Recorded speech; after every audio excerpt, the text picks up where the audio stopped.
লখিমপুৰৰ হাতীলুঙৰ সায়েন্স লেবত বিশেষ সম্বৰ্ধনা অনুষ্ঠানৰ সম্পন্ন হয়। হাতীলুং সায়েন্স লেব কোচিং চেণ্টাৰৰ উদ্যোগত ৰেডিয়েণ্ট ব্লুম একাডেমীৰ সহযোগত অনুষ্ঠিত কৰা হয় এই সম্বৰ্ধনা অনুষ্ঠান। এই বৰ্ষৰ এই সায়েন্স লেবৰ 40 গৰাকী ছাত্ৰ-ছাত্ৰীয়ে হাইস্কুল শিক্ষান্ত পৰীক্ষাত অৱতীৰ্ণ হৈছিল।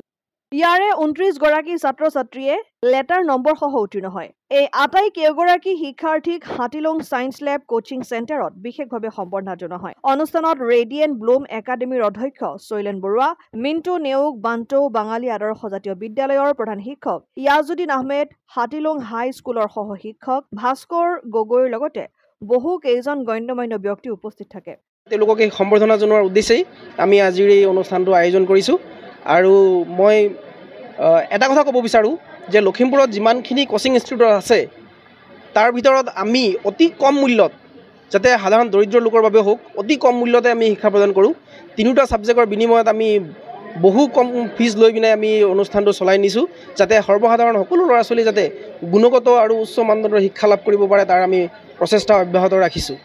লখিমপুৰৰ পৰা ৰাহানুদ্দিন আহমেদৰ ৰিপৰ্ট, অসম আদিত্য।